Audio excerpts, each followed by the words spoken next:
Hello all, welcome to ISC. ఈ వీడియోలో important daily current affairs discuss చేస్తున్నాం కదా.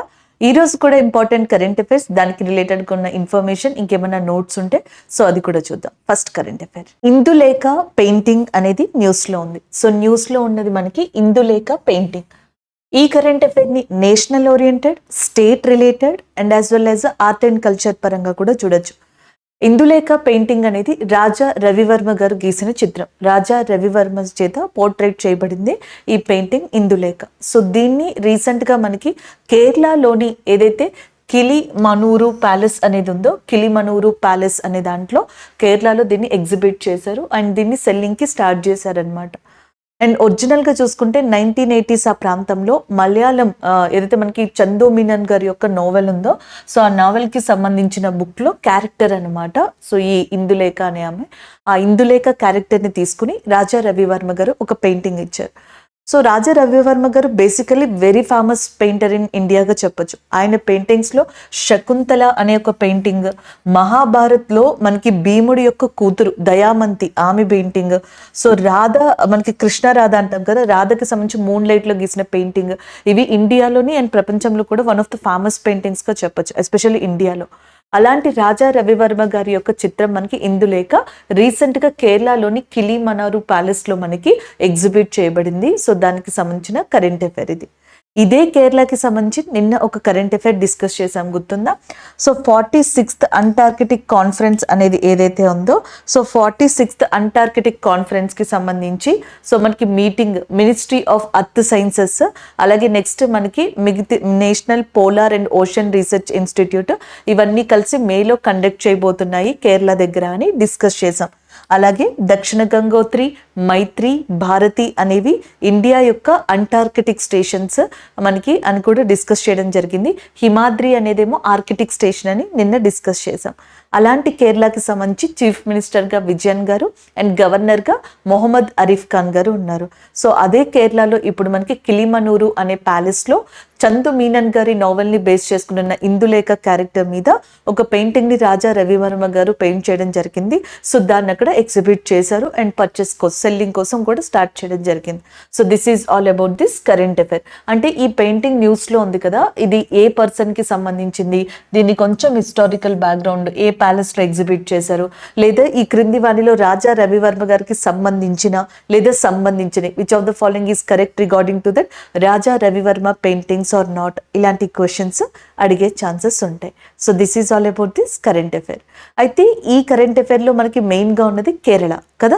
సో కేరళకి సంబంధించి చాలా చోట్ల మనకి కరెంట్ అఫైర్స్ వస్తూ ఉంటాయి కాబట్టి ఈ స్టాటిక్ జీకే బాగా యూజ్ అవుతుంది. సో ఒకసారి దీన్ని గుర్తుపెట్టేసుకుంటే మిగతాది కరెంట్ అఫైర్స్ జస్ట్ ఏం జరిగిందని తెలుసుకుంటే సరిపోతుంది. సో ఫస్ట్ ఒక్కొక్కటి చూద్దాం. కేరళకి సంబంధించి ప్లేసెస్ మనకి ఏవి న్యూస్లో ఉన్నాయి. ఒకటి కొచ్చి, సో ఇప్పుడే చూసాం కదా, ఈ 46th అంటార్కిటిక్ మీటింగ్ ఇక్కడే జరగబోతుంది. అంతేకాకుండా ఇండియా యొక్క ఫస్ట్ వాటర్ మెట్రో, ఇండియా యొక్క ఫస్ట్ వాటర్ మెట్రో అనే దాన్ని ఎక్కడ ప్రారంభించారు, మనకి కొచ్చి దగ్గర ప్రారంభించారు. So Munnar is one of the hill station in కేరళగా చెప్పొచ్చు అనమాట. అది ఒకటి. ఈవెన్ చెప్పాలంటే Scotland of Kerala, Scotland of Kerala అని చెప్పేసి మున్నార్ని కూడా పిలవచ్చు. And the next one Kozhikode, UNESCO యొక్క కల్చరల్ క్రియేటివ్ సిటీస్ నెట్వర్క్లో మనకి కుజికోడ్ అనే దాన్ని కూడా రీసెంట్గా తీసుకోవడం జరిగింది లిటరేచర్ విభాగానికి సంబంధించి.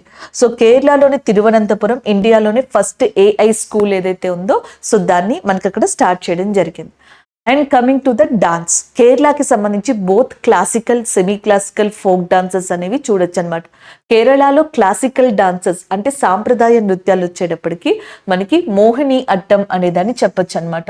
99% దీన్ని విమెన్సే ఎక్కువగా మనకి చూపించడం, నృత్యం చేయడం జరుగుతుంది, సో ఆడడం జరుగుతుంది. అండ్ 1% మేల్స్ కూడా ఉంటారు. సో మోహిని అట్టంకి సంబంధించి one of the famous person లెజెండరీగా మనకి కళామండలం కలాన్ కుట్టి అమ్మ అనే పర్సన్ చెప్తాం. ఈమెని కళ్యాణ్ కుట్టి అమ్మ అని కూడా పిలవచ్చు అనమాట. And the next one Kathakali, ఇది కూడా కేరళకి సంబంధించిన క్లాసికల్ డాన్స్. సో దీంట్లో లెజెండరీ పర్సన్గా గోపీనాథ్ గారిని చెప్పడం జరుగుతుంది. అయితే కథకళి డాన్స్కి సంబంధించి అండ్ మనకి ఇంకొక పర్సన్ కేరళకి సంబంధించి ఉన్నారు, ఆయన పేరు బాలకృష్ణ అనమాట. సో ఈ బాలకృష్ణ గురువు గారికి 2024లో పద్మ అవార్డు అనేది కథకళి డాన్స్కి సంబంధించి లభించింది. కానీ వన్ ఆఫ్ ద లెజెండరీ పర్సన్గా గోపీనాథన్ గారిని కూడా చెప్పడం జరుగుతుంది. నెక్స్ట్ వన్ తెయ్యం, కుడియట్టం, ముడియట్టం, ఒప్పన్న అండ్ చక్రియ కొట్టం, ఇవన్నీ చర్కయ్య కొట్టం, ఇవన్నీ కూడా కేరళకి సంబంధించిన ఫోక్ డాన్సెస్గా లేదా సెమీ క్లాసికల్ డాన్సెస్గా చెప్పొచ్చు అనమాట. ఈజ్ ఇట్ క్లియర్ అండి ఇక్కడ వరకు? అండ్ ద నెక్స్ట్ వన్ కేరళకి సంబంధించిన ఇంపార్టెంట్ నేషనల్ పార్క్స్, జాతీయ పార్కులు వచ్చేటప్పటికి ఒకటి పెరియార్ నేషనల్ పార్క్గా చెప్పడం జరుగుతుంది. అలాగే next Silent Valley national park, next మనకి మత్తికేటన్ షోలా నేషనల్ పార్క్, ఎరవీకులం అనేది ఒకటి, అలాగే next Mukurthi national park, Anshi national park, Anshi, Mukurthi, Eravikulam, Silent Valley, Periyar national park, Mathikettan national park అనేవి జాతీయ పార్కులు కేరళకి సంబంధించి. ఇందులో పెరియార్ అనే దాన్ని చాలా ఇంపార్టెంట్గా చెప్తాం. పెరియార్ అనే ప్లేస్, పెరియార్ అనే నేషనల్ పార్క్, పెరియార్ అనే టైగర్ రిజర్వ్ కూడా సో కేరళకి సంబంధించి చాలా ఇంపార్టెంట్. కేరళలో ఇంపార్టెంట్గా ఉన్న టైగర్ రిజర్వ్స్ 2 పులి సంరక్షణ కేంద్రాలు. సో ఆ టైగర్ రిజర్వ్స్ ఏంటి అంటే ఒకటి పరంబీకులం టైగర్ రిజర్వ్ అండ్ ఇంకొకటి పెరియార్ టైగర్ రిజర్వ్. ఈ 2 ఇంపార్టెంట్గా చెప్తాం. అండ్ కమింగ్ టు దట్ కేరళలో లేక్స్ వచ్చేటప్పటికి మనకి ముఖ్యంగా అలెప్పి లేక్, ఇది one of the largest lake in కేరళగా చెప్పచ్చు అనమాట జనరల్గా lakes in Kerala. Next Ashtamudi and Vembanad, longest fresh water lake in కేరళలో అతి పొడవైన మంచినీటి సరస్సు వెంబనాథన్ లేక్గా చెప్పడం జరుగుతుంది. ఈవెన్ కేరళలో మనకి అగస్త్యామలై అనే ఒక బయోస్పియర్ ఉంది, కానీ నేను ఇక్కడ అది మెన్షన్ చేయలేదు. కావాలంటే మీరు ప్లేసెస్ దగ్గర ఇక్కడ అగస్త్యామలై అనే దాన్ని రాయొచ్చు. కేరళకి సంబంధించిన మనకి బయోస్పియర్గా అది లొకేట్ అయ్యి ఉంది.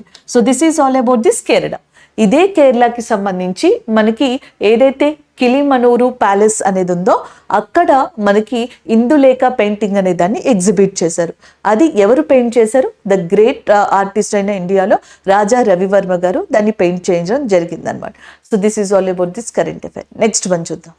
సో నెక్స్ట్ కరెంట్ అఫైర్ చూడండి. నెక్స్ట్ వన్ మనకి May 3rd world press freedom day అనేది సెలబ్రేట్ చేస్తున్నాం. ఈ కరెంట్ అఫైర్లో నేను 2 కరెంట్ అఫైర్స్ చెప్తున్నాను. అగైన్ ఐమ్ రిపీటింగ్, ఈ కరెంట్ అఫైర్లో నేను 2 కరెంట్ అఫైర్స్ని కలిపి చెప్తున్నాను. First current affair, May 3rd అనేది వరల్డ్ ప్రెస్ ఫ్రీడమ్ డే, పత్రికా స్వేచ్ఛ దినోత్సవంగా చెప్పొచ్చు అనమాట ఇది. సో యాక్చువల్గా యునైటెడ్ నేషన్ జనరల్ అసెంబ్లీ 1993లో అనుకుంది దీన్ని తీసుకురావాలని, బట్ 1994 నుంచి దీన్ని అమల్లోకి తీసుకొచ్చారు. అప్పటి నుంచి ఎవ్రీ ఇయర్ 3rd రోజున మేలో ప్రపంచ పత్రికా స్వేచ్ఛ దినోత్సవాన్ని సెలబ్రేట్ చేసుకుంటాం. ఈ సంవత్సరం దీని యొక్క థీమ్ లేదా ఇతి వృత్తాంతం అంటాం కదా, సో థీమ్ వచ్చేటప్పటికి ఏంటంటే a press for the planet, journalism in the face of environmental crisis అని చెప్పేసి ఉందన్నమాట. సో మనకి పత్రిక, గ్రహానికి సంబంధించిన పత్రిక అండ్ జర్నలిజం అనేది పర్యావరణానికి సంబంధించిన ప్రమాదాల్లో ఉంది అన్నట్టుగా వచ్చేలాగా ఈ థీమ్ అనేది ఉంది. ఇది ఒక current affair, day of the current affair అంటాం కదా అది. రెండవ కరెంట్ అఫైర్ ఏంటంటే ఎవ్రీ ఇయర్ కూడా సో మనకి May 3rd రోజున వరల్డ్ ప్రెస్ ఫ్రీడమ్ డే వస్తుంది కదా, దాని సందర్భంగా మనకి ఒక రిపోర్ట్ రిలీజ్ అవుతుంది. ఆ రిపోర్ట్ పేరు వరల్డ్ ప్రెస్ ఫ్రీడమ్ ఇండెక్స్, పత్రికా స్వేచ్ఛ సూచిక, ప్రపంచ పత్రికా స్వేచ్ఛ సూచిక. ఇది ఇంకొక కరెంట్ అఫైర్ అనమాట. సో ఈ డే సందర్భంగా ఈ ఇండెక్స్ని రిలీజ్ చేస్తారు ఎవ్రీ ఇయర్ కూడా. అయితే దీన్ని రిలీజ్ చేసేది ఎవరంటే రిపోర్ట్స్ వితౌట్ బోర్డర్స్ అనే ఆర్గనైజేషన్, ఈ ఇండెక్స్ రిలీజ్ చేస్తుంది.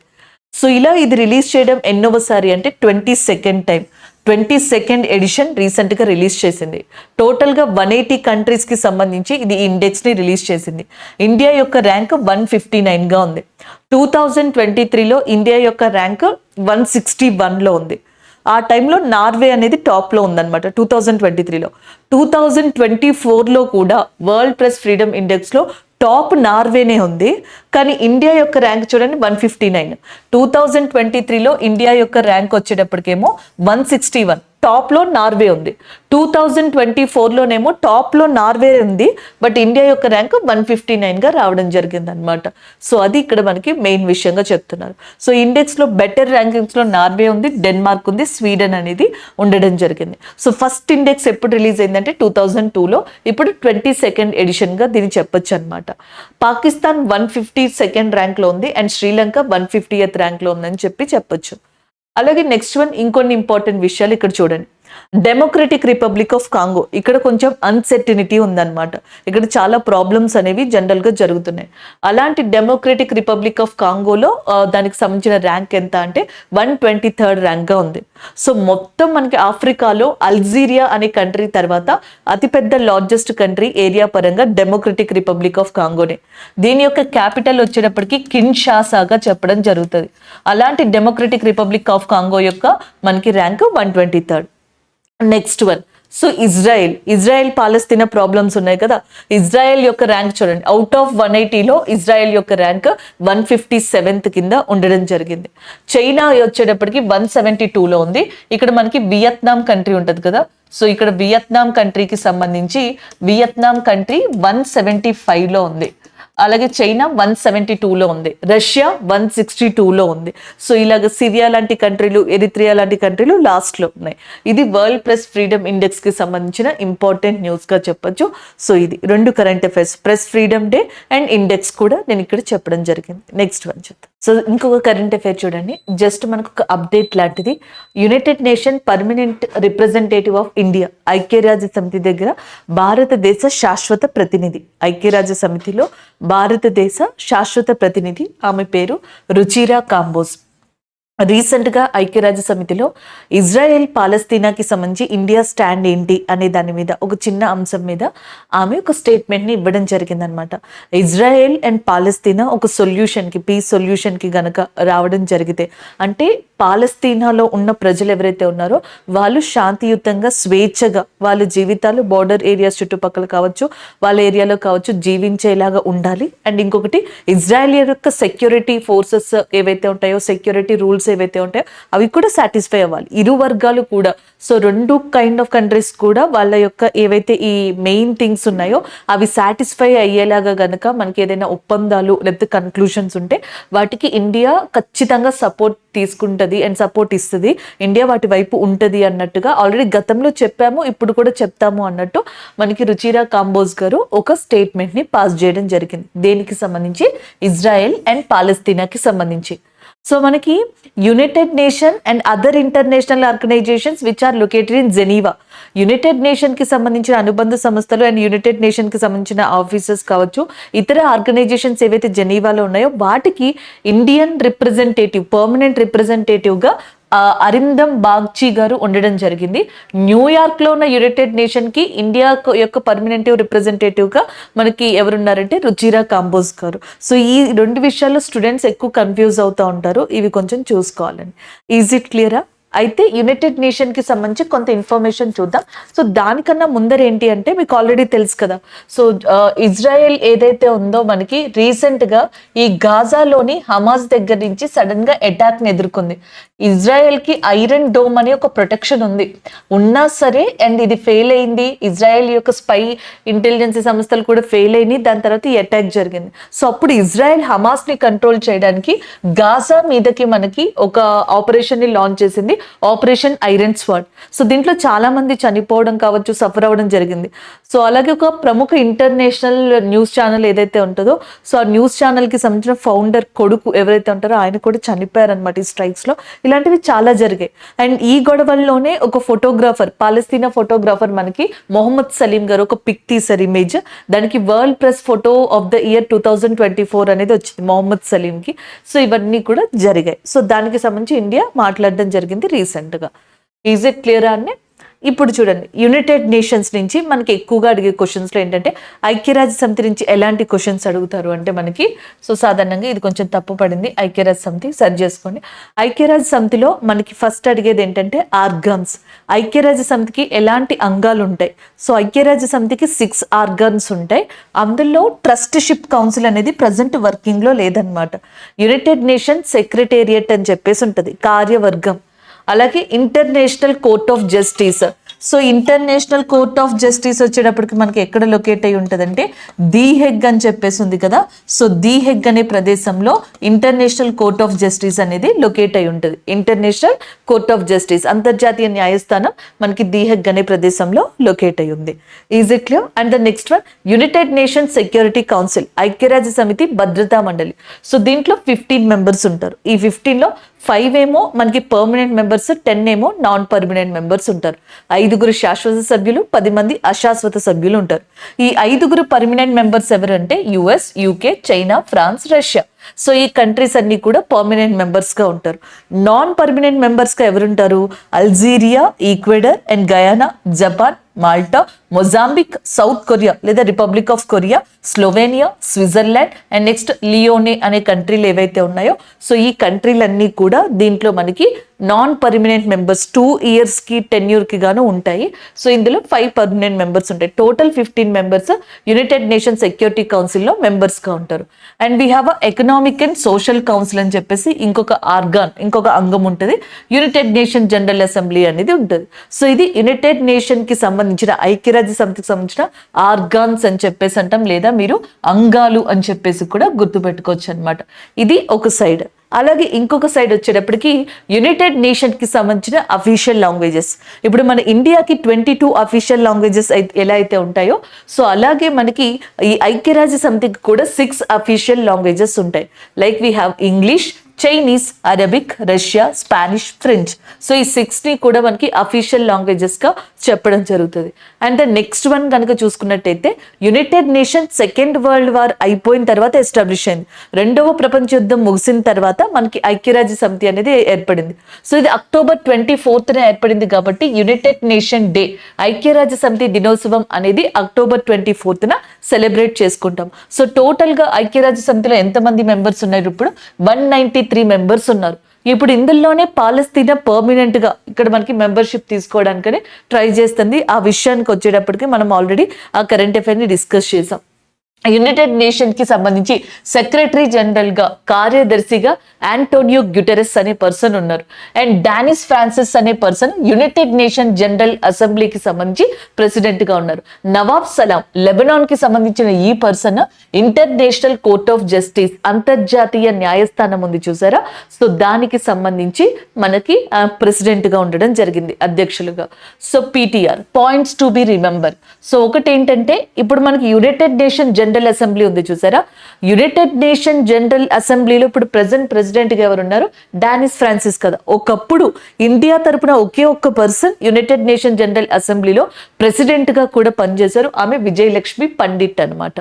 And the next one, blue army. ఐక్యరాజ్య సమితికి సెపరేట్ ఆర్మీ ఏం లేదు. యునైటెడ్ నేషన్ కి సంబంధించిన 193 కంట్రీస్ ఏవైతే ఉన్నాయో వాళ్ళ కంట్రీస్ ఆర్మీనే యునైటెడ్ నేషన్ కి కూడా ఇవ్వడం జరుగుతుంది. సో వాళ్ళని కలిపి బ్లూ ఆర్మీ అని చెప్పేసి అంటారు. రైల్వేస్ లో చాలా సార్లు అడిగిన ఒక క్వశ్చన్, యునైటెడ్ నేషన్ కి ఫస్ట్ సెక్రటరీ జనరల్ గా ఎవరు వర్క్ చేశారు? ఎందుకంటే ప్రెసెంట్ సెక్రటరీ జనరల్ గా ఆంటోనియో గ్యుటెరస్ ఉన్నారు కదా, సో ఫస్ట్ ఎవరు వర్క్ చేశారు అని చెప్పేసి అడిగారు. సో మనకి ట్రిగ్వేలీ అనే పర్సన్ ఫస్ట్ వర్క్ చేయడం జరిగింది. సో టోటల్ 193 మెంబర్స్ ఉన్నాయి కదా, 193rd మెంబర్ ఏది అంటే సౌత్ సూడాన్ గా చెప్పడం జరుగుతుంది. సో ఐక్యరాజ్య సమితికి సంబంధించిన బేసిక్స్ అనమాట ఇవన్నీ. సో ఇవి మీరు గుర్తుపెట్టుకోవాల్సి ఉంటుంది. ఈజ్ ఇట్ క్లియర్ అని? అలాంటి ఐక్యరాజ్య సమితికి సంబంధించి ఏదైతే ఇజ్రాయెల్ పాలస్తీనా మనకి డిస్కషన్స్ జరుగుతున్నాయో దానికి సంబంధించి ఇండియా స్టాండ్ ఏంటి, ఇండియా యొక్క మాట ఏంటి అనేది Ruchira Kamboj, united nation permanent representative of India, so మనకి రీసెంట్ గా ఈమె చెప్పడం జరిగింది. That is all about this current affair. Next one చూద్దాం. సో నెక్స్ట్ కరెంట్ అఫైర్ చూడండి. ICICI bank and joins India's top 5 companies with market capitalisation 8 trillion mark. So market capitalisation లో 8 trillion అనే ఒక వాల్యూకి చేరిన టాప్ 5th కంపెనీగా మనకి ICICI bank అనేది రావడం జరిగింది. సో అదే కరెంట్ అఫైర్. మిమ్మల్ని క్వశ్చన్ కూడా అలాగే అడుగుతారు, ఐసిఐసిఐ బ్యాంక్ ఇప్పుడు ఎన్నోవ కంపెనీగా మార్కెట్ క్యాపిటలైజేషన్ లో ఇండియాలో మనకి ఉంది అని, 5th వన్. అండ్ అది కూడా ఏ మార్కెట్ దగ్గర, ఏ వాల్యూ దగ్గర? 8 trillion మార్కెట్ దగ్గర అనమాట. సో అసలు ఏంటి మార్కెట్ క్యాపిటలైజేషన్ అనేది జనరల్ గా చూసుకోండి. సో ఈచ్ అండ్ ఎవ్రీ కంపెనీకి కూడా సెర్టైన్ షేర్స్ ఉంటాయి. సో ఇప్పుడు మనకి ఈ ఐసిఐసిఐ బ్యాంకే ఉందనుకోండి. సో దీనికి మనకి పర్టికులర్గా షేర్స్ అనేవి ఉంటాయి కదా.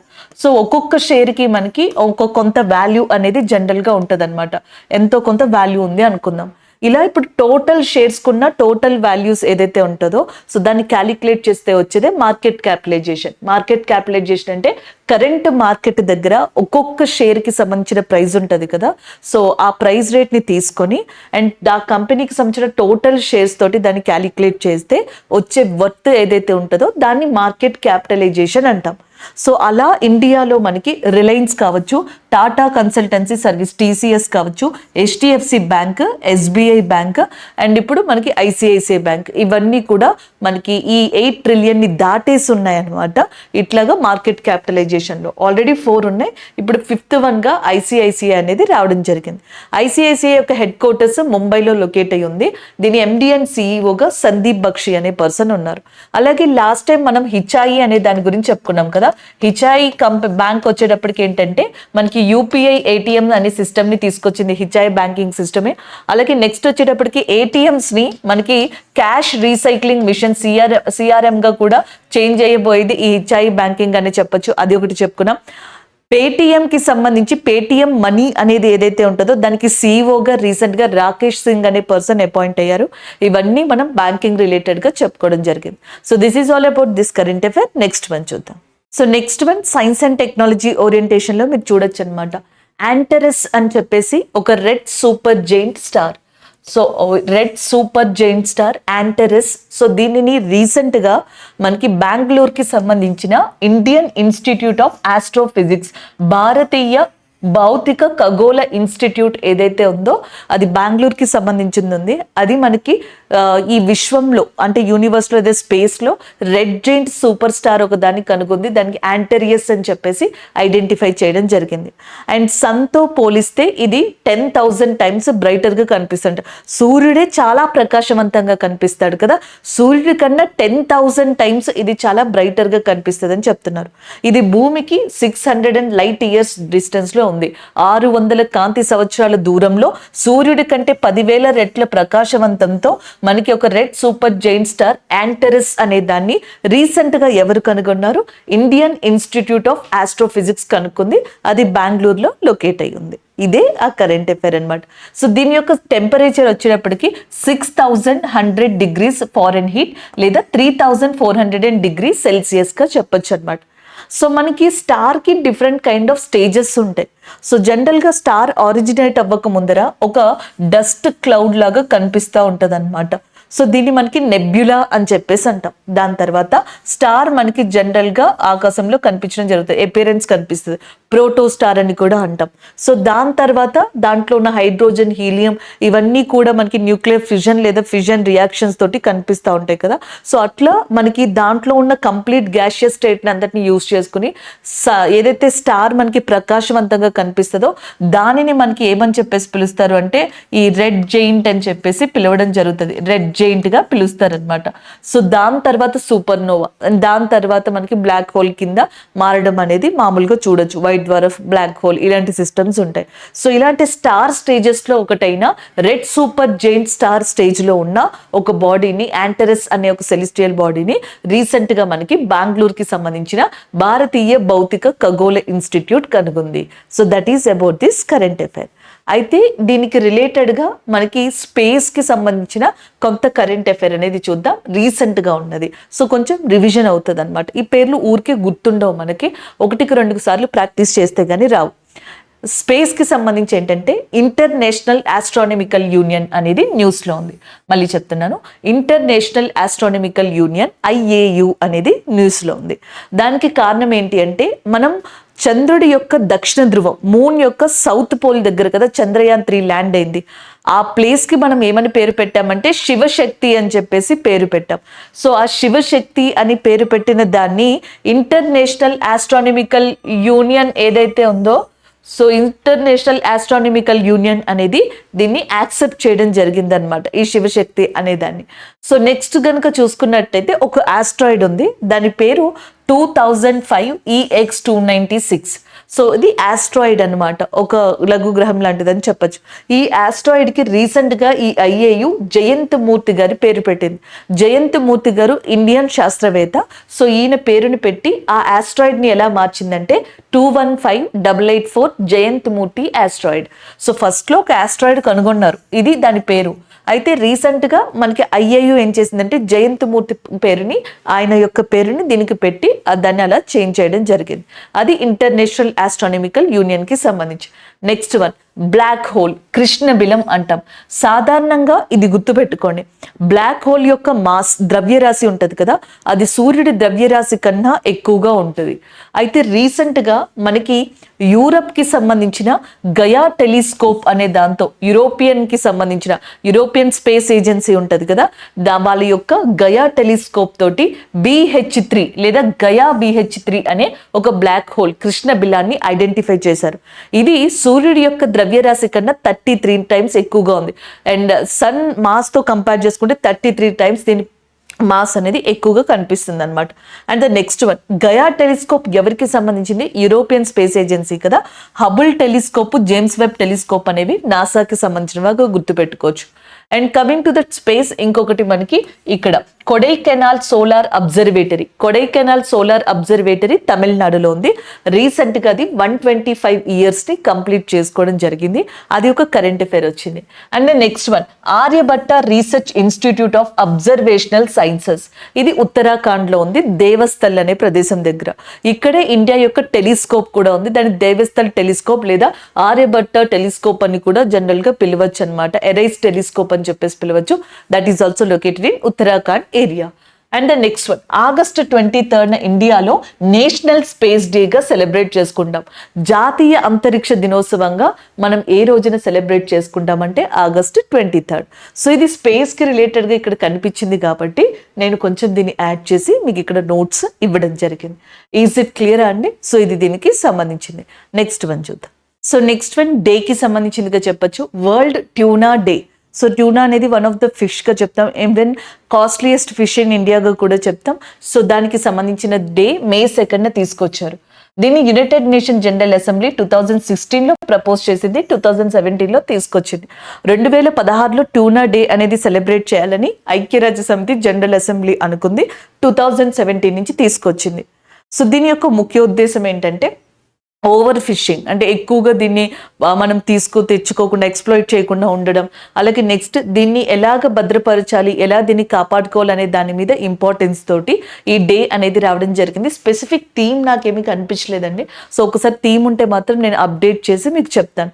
May 1 వచ్చేటప్పటికేమో మనకి మహారాష్ట్ర ఒకటి, అండ్ నెక్స్ట్ గుజరాత్ ఫౌండేషన్ డేగా చెప్పడం జరిగింది. అలాగే May 1 ఇంటర్నేషనల్ లేబర్ డే అనేది కూడా డిస్కస్ చేసాం. May 2 వరల్డ్ ట్యూనా డేగా చెప్పొచ్చు. May 3 వచ్చేటప్పటికి వరల్డ్ ప్రెస్ ఫ్రీడమ్ డే, ప్రపంచ పత్రికా స్వేచ్ఛ దినోత్సవం. May 1, 2, 3 అనేవి కూడా చాలా ఇంపార్టెంట్ గా మనం చెప్పడం జరుగుతుంది. అందులో ఇది ఒకటి అనమాట. నెక్స్ట్ వన్ చూద్దాం. సో నెక్స్ట్ కరెంట్ అఫైర్ ఇక్కడ చూడొచ్చు. సోలోమన్ ఐలాండ్స్ ఏవైతే ఉన్నాయో, సో సోలోమన్ ఐలాండ్స్ కి న్యూ ప్రైమ్ మినిస్టర్ రావడం జరిగింది, Jeremiah Manele. Jeremiah Manele is a new prime minister of Solomon islands. So Solomon islands Pacific ocean లో one of the island గా చెప్పొచ్చు అనమాట. అండ్ నెక్స్ట్ వచ్చేటప్పుడు దీని యొక్క క్యాపిటల్ గా హోనియారా అనేది ఉంది. హోనియారా దాని యొక్క క్యాపిటల్. అండ్ జెరీమియా మాన్లే అనే ఆయన ఎవరైతే ఉన్నారో ప్రైమ్ మినిస్టర్ గా సోలోమన్ ఐలాండ్స్ కి రావడం జరిగింది. అదే ఈ కరెంట్ అఫైర్. అయితే ప్రీవియస్ గా కూడా మనం పసిఫిక్ ఓషన్ గురించి చెప్పుకున్నాం. పసిఫిక్ ఓషన్ ని రింగ్ ఆఫ్ ఫైర్ అని చెప్పేసి పిలుస్తారని నేను ఒకటి చెప్పాను.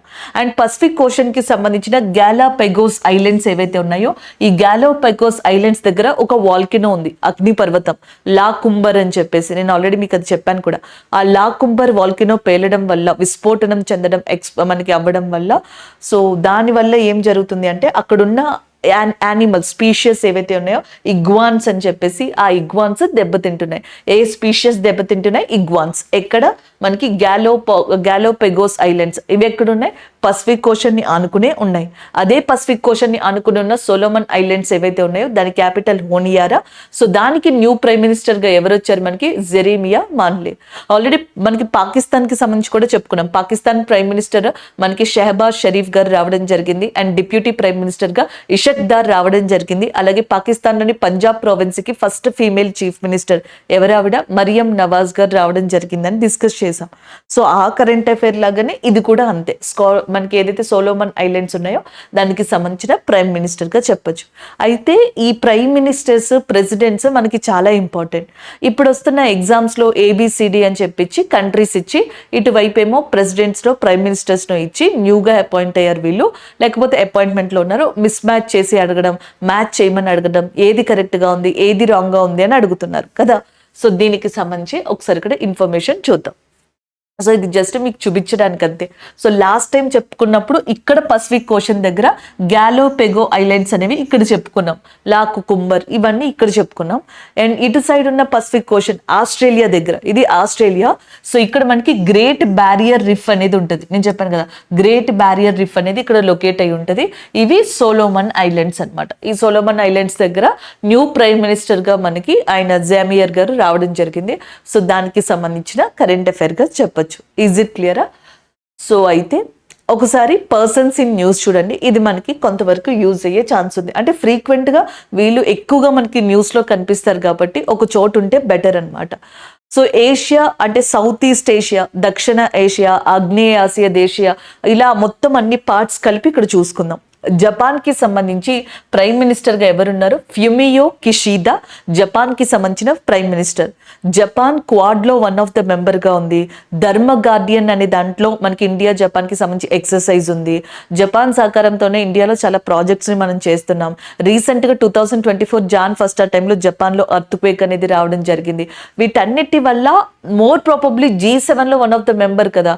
ఈవెన్ G4 అని చెప్పేసి యునైటెడ్ నేషన్ సెక్యూరిటీ కౌన్సిల్ లో పర్మనెంట్ మెంబర్షిప్ అడుగుతున్న కంట్రీస్ లో ఇండియాతో పాటుగా అండ్ బ్రెజిల్, జర్మనీతో పాటుగా జపాన్ కూడా ఉందన్నమాట. ఇవన్నీ ఉద్దేశాల వల్ల ఈ జపాన్ అనేది చాలా important. Fumio Kishida prime minister గా ఉన్నారు. ఒకప్పుడు యుఎస్ఏ జపాన్ మీద అటామిక్ బాంబ్ తో మనకి అటాక్ చేయడం జరిగింది. ఈ స్టోరీస్ అన్నిటినీ కూడా ఓపెన్ హైమర్ అనే మూవీలో చూపిస్తారు. ఈసారి ఆస్కర్ అవార్డ్స్ ఎక్కువ వచ్చిన మూవీ కూడా ఓపెన్ హైమరే అనమాట. And the next one south Korea. South Korea యొక్క మనకి ప్రైమ్ మినిస్టర్ పిఎం గా హన్ డ్యూకో సో అనే పర్సన్ ఉన్నారు. హన్ డ్యూకో సో అనే పర్సన్ మనకి సౌత్ కొరియా యొక్క ప్రైమ్ మినిస్టర్ గా ఉండడం జరిగింది. చైనా యొక్క ప్రెసిడెంట్ గా జీ జిన్పింగ్ ఉండడం జరిగింది. చైనా యొక్క ప్రెసిడెంట్ జీ జిన్పింగ్. బంగ్లాదేశ్ యొక్క prime minister Sheikh Hasina and Bangladesh యొక్క ప్రెసిడెంట్ గా మొహమ్మద్ షహబుద్దీన్ అనే పర్సన్ ఉన్నారు. మొహమ్మద్ షహబుద్దీన్ బంగ్లాదేశ్ యొక్క ప్రైమ్ మినిస్టర్. భూటాన్ కి సంబంధించి మనకి నాంగ్మియల్ వాంగ్చుక్ అనే పర్సన్ కింగ్. అండ్ భూటాన్ కి సంబంధించిన ప్రైమ్ మినిస్టర్ షిరింగ్ తోగ్బే. ఈ సంవత్సరం ఆయన అపాయింట్ అయ్యారు. షిరింగ్ తోగ్బే భూటాన్ యొక్క న్యూ ప్రైమ్ మినిస్టర్ లేదా ప్రైమ్ మినిస్టర్ గా చెప్పొచ్చు. ఇటు రండి. సో ఇటు కొన్ని middle east countries, central Asian countries లాంటివి ఉన్నాయన్నమాట. సో ఒకటి సిరియా యొక్క మనకి ప్రెసిడెంట్ గా బషర్ అల్ అసద్ అనే పర్సన్ ఉన్నారు. అండ్ నెక్స్ట్ వన్ కువైట్ కి న్యూ ఎమీర్. కువైట్ కి న్యూ ఎమీర్ గా ఎవరు రావడం జరిగిందంటే Mishal al Ahmad al Jaber. Mishal al Ahmad al Jaber al Sabah అనే పర్సన్ ఎవరైతే ఉన్నారో సో ఈయన రావడం జరిగింది. మీకు కొంచెం కష్టంగా ఉంటే ఈ ఫస్ట్ స్టార్టింగ్ పేరు ఉంది చూసారా, ఇవన్నీ కామన్ గా చాలా మందికి ఉంటే ఈ ఫస్ట్ స్టార్టింగ్ పేరు గుర్తుపెట్టుకున్నా చాలు. మిషెల్ అల్ అహ్మద్ అనే పేరు ఏదైతే ఉందో కువైట్ కి న్యూ ఎమీర్ గా వచ్చారని గుర్తుపెట్టుకుంటే సరిపోతుంది. ఇజ్రాయెల్ కి మనకి ప్రెసిడెంట్ గానేమో ఇజాక్ హెర్డోగ్ అనే పర్సన్ ఉన్నారు. అండ్ ప్రైమ్ మినిస్టర్ గా బెంజమిన్ నెతాన్యాహు అనే పర్సన్ ఉన్నారు. అండ్ నెక్స్ట్ ఇరాన్ యొక్క ప్రెసిడెంట్ గా ఇబ్రహీం రైసీ ఉన్నారు. యూరప్ దాని రిలేటెడ్ కంట్రీస్ చూసుకున్నట్టయితే ఇటలీకి జార్జియా మిలోని అనే పర్సన్ ప్రైమ్ మినిస్టర్ గా ఉన్నారు.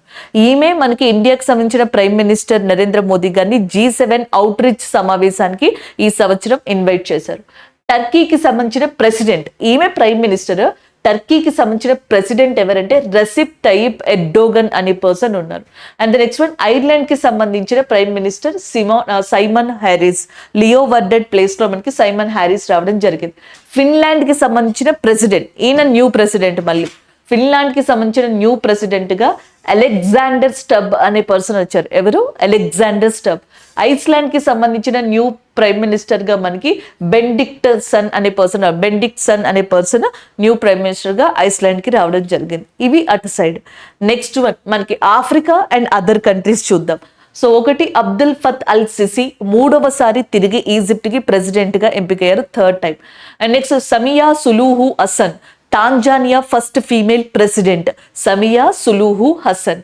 Next Felix Tshisekedi, democratic republic of Congo యొక్క president Felix Tshisekedi. Next one Kenya president William Ruto Kenya president గా ఉన్నారు.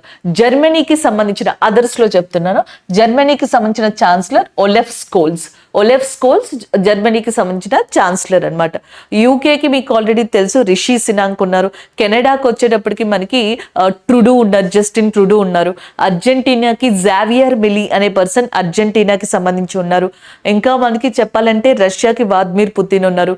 ఉక్రెయిన్కి వచ్చేటప్పటికి జెలెన్స్కీ ఉండడం జరిగింది. ఆస్ట్రేలియాకి ఆంటోనియో అల్బనీసీ అనే పర్సన్ ఉండడం జరిగింది. శ్రీలంకకి Ranil Wickremesinghe president, Dinesh Gunawardena prime minister గా ఉన్నారు. నేపాల్ కి పుష్ప కమల్ దాహల్ ఉండడం జరిగింది. మాల్దీవ్స్ కి మొహమ్మద్ ముయిజు ఉండడం జరిగింది. సో ఇది గోస్ ఆన్, ఇలా వెళ్తా ఉంటుంది. బట్ ఇవి కొంచెం మనకి చాలా రిపీటెడ్ గా వస్తున్నాయి కాబట్టి యూజ్ అవుతాయన్న ఉద్దేశంతో ఇక్కడ ఇచ్చాను. సో ఇక్కడ మిగిలిన వాళ్ళు ఎవరైతే ఉన్నారో నెక్స్ట్ వచ్చే దాంట్లో మనం వాళ్ళని కవర్ చేద్దాం. ఇక్కడ వరకు ఇవి గుర్తు పెట్టుకుంటే మీకు సరిపోతుంది. This is about Solomon islands and దానికి సంబంధించిన new prime minister Jeremiah Manele. Next one చూద్దాం. సో ఇది ఒక అవార్డ్ కి సంబంధించింది అనమాట, వైట్లీ గోల్డ్ అవార్డ్. యాక్చువల్గా యూకేకి సంబంధించి, బ్రిటన్ కి సంబంధించి ఈ ఎన్వైర్మెంట్ పరంగా 2 అవార్డ్స్ ఉన్నాయి. ఒకటి వైట్లీ గోల్డ్ అవార్డ్, ఒకటి వైట్లీ అవార్డ్. ఈ రెండింటిని రీసెంట్ గా ప్రకటించారు 8 మందికి.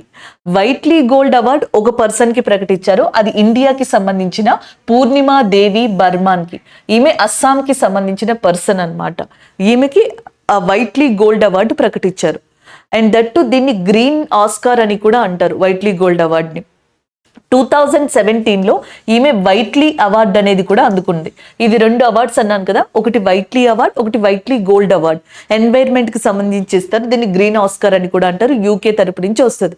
వైట్లీ అవార్డ్ ఎవరైతే రిసీవ్ చేసుకున్నారో సో వాళ్ళకి 40,000 బ్రిటిష్ పౌండ్స్ అనేది క్యాష్ ప్రైజ్ ఇస్తారు.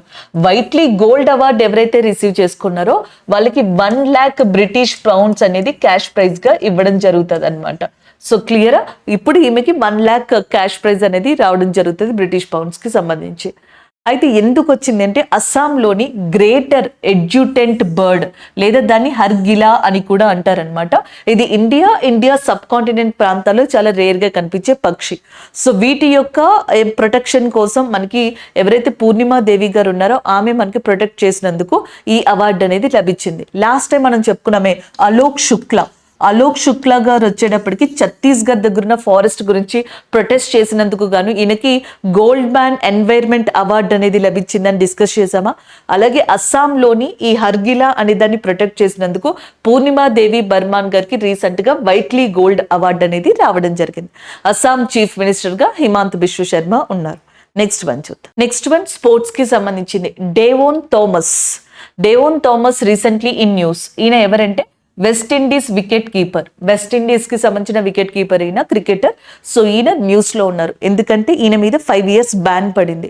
ఐసీసీ ఈయనని 5 సంవత్సరాలు బ్యాన్ చేసింది క్రికెట్ ఆడకుండా. సో దానికి కారణం మ్యాచ్ ఫిక్సింగ్ అంట. ఈయన మ్యాచ్ ఫిక్సింగ్ లో ఉన్నట్టు ఎలిగేషన్స్ వచ్చాయి, అవి కొన్ని ప్రూవ్ అవ్వడం వల్ల ఐసీసీ 5 years ఈయనని క్రికెట్ నుంచి బ్యాన్ చేయడం జరిగింది. అందుకని డేవిస్ థామస్ గారు న్యూస్ లో ఉన్నారు. సో ఐసీసీ అంటే మీకు ఆల్రెడీ తెలుసు, ఇంటర్నేషనల్ క్రికెట్ కౌన్సిల్ గా చెప్పొచ్చు. 1909లో ఇది ఏర్పడింది, దుబాయ్ కేంద్రంగా ఇది ఉందన్నమాట. సో ఫస్ట్ లో దీని హెడ్ క్వార్టర్స్ లండన్ లో ఉండేది. 2005 తర్వాత లండన్ నుంచి ఐసీసీ హెడ్ క్వార్టర్స్ ని దుబాయ్కి చేంజ్ చేశారు. సో అప్పటి నుంచి దీని హెడ్ క్వార్టర్స్ అక్కడే ఉంది. దీని యొక్క ప్రెసిడెంట్ లేదా చైర్పర్సన్ గా గ్రెగ్ బార్గ్లే అనే పర్సన్ ఉండడం జరిగింది. సో అది దీనికి సంబంధించిన ఇంపార్టెంట్ న్యూస్. అలాగే ఇంకొక క్రికెటర్ న్యూస్ లో ఉన్నారు, షేన్ వాట్సన్. ఆస్ట్రేలియాకి సంబంధించిన ఆల్రౌండర్ క్రికెటర్. ఈయన రీసెంట్ గా ఒక బుక్ రాశారు, ద విన్నర్స్ మైండ్ సెట్ అనే బుక్ ని ఈయన రాయడం జరిగింది. ఇది ఇంకొక కరెంట్ అఫైర్ గా చెప్పొచ్చు అనమాట. So this is all about this current affair. అయితే మీకు ఆల్రెడీ తెలుసు కదా, ఐసీసీ T20 వరల్డ్ కప్ 2024 అతి త్వరలో జరగనుంది. సో దాన్ని మనకి హోస్ట్ చేసేదే వెస్టిండీస్, USA. అలాంటి వెస్టిండీస్కి సంబంధించిన cricketer Davis Thomas 5 years ICC బ్యాన్కి గురి అయినట్టుగా చెప్పొచ్చు అనమాట. అదే ఈ కరెంట్ అఫైర్.